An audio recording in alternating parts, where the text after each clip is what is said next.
Hai semuanya. Waktu adalah sumber daya yang paling berharga.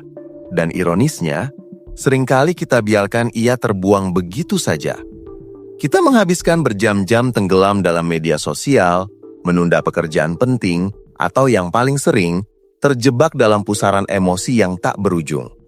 Emosi adalah bagian alami dari hidup, tapi ketika mereka mengambil alih kendali, mereka bisa menjadi pencuri waktu yang paling handal.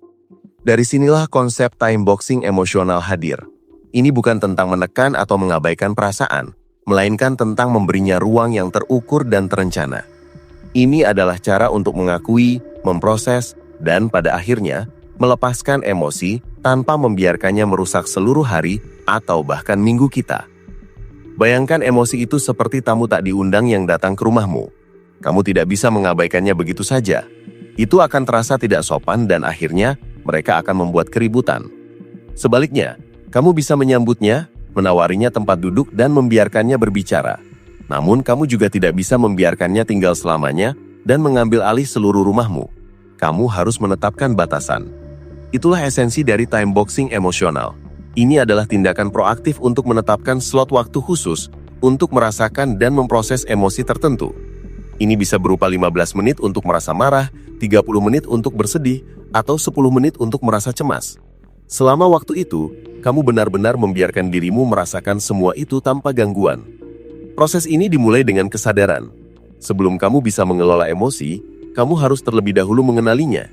Saat kamu merasakan gelombang emosi mulai muncul, entah itu kekecewaan dari komentar pedas teman, frustasi karena pekerjaan yang menumpuk, atau kecemasan tentang masa depanmu, jangan langsung bereaksi.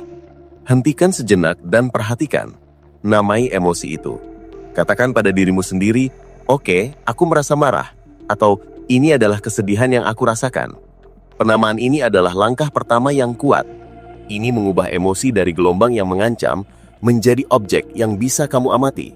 Kamu mengambil sedikit kendali dari situasi meskipun rasanya masih kacau. Setelah kamu mengidentifikasi emosi, langkah selanjutnya adalah menjadwalkan waktu emosi. Ini mungkin terdengar aneh, tapi justru disinilah letak kekuatannya. Kamu bisa membuat janji dengan dirimu sendiri.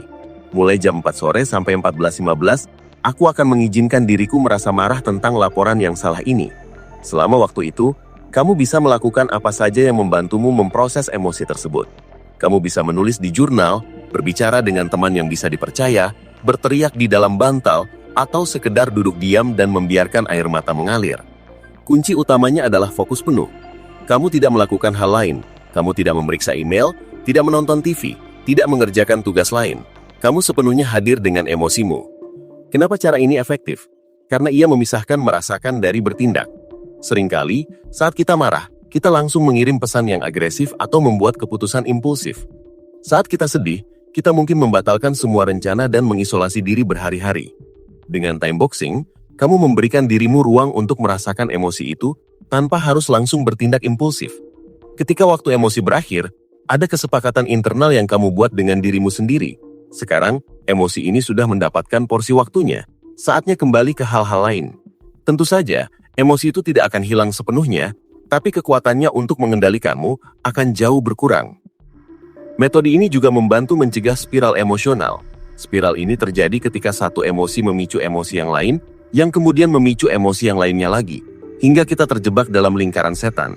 Misalnya, kamu merasa kecewa karena diabaikan oleh atasan, kemudian kamu merasa marah karena merasa tidak dihargai, lalu kamu merasa sedih karena merasa tidak berharga, dan akhirnya kamu merasa cemas tentang masa depanmu di perusahaan. Dengan time boxing, kamu bisa memutus rantai ini. Kamu hanya memberikan waktu untuk satu emosi pada satu waktu. Setelah waktu untuk kekecewaan selesai, kamu bisa pindah ke hal lain. Mungkin kamu akan memberikan waktu lain untuk kemarahan nanti. Tapi setidaknya, kamu mencegah semua emosi itu bercampur aduk dan menjadi satu kekacauan besar. Penting untuk dipahami bahwa time boxing emosional tidak sama dengan penekanan emosi.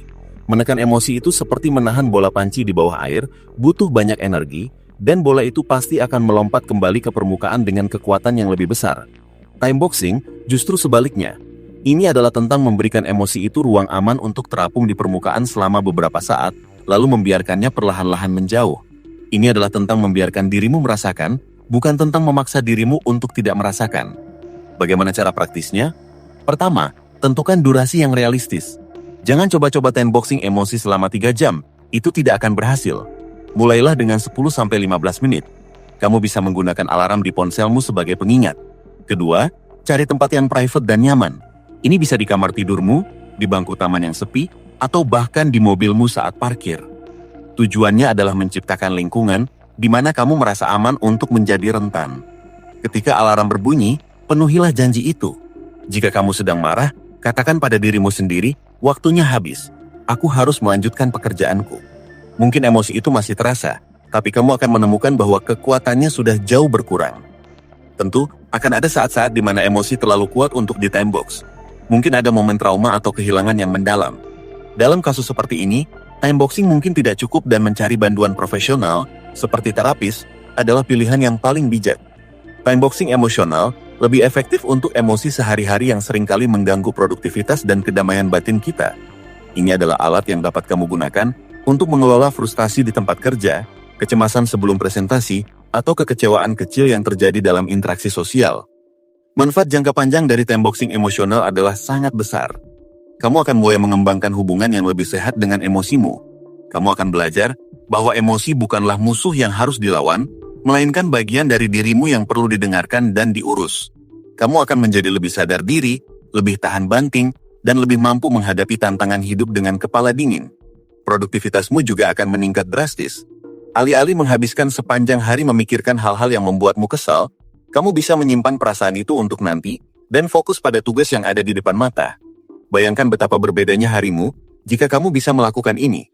Alih-alih pulang kerja dengan perasaan kesal dan lelah karena pertengkaran kecil di pagi hari, kamu bisa pulang dengan perasaan damai karena kamu sudah mengurus kemarahan itu di waktu yang sudah kamu tentukan. Alih-alih menghabiskan malam memikirkan semua hal buruk yang bisa terjadi, kamu bisa memberikan waktu 10 menit untuk kecemasanmu, dan kemudian melanjutkan menikmati malam dengan keluarga atau hobimu. Time boxing emosional adalah tentang merebut kembali kendali atas waktu dan hidupmu dari tangan emosi yang seringkali tak terkendali.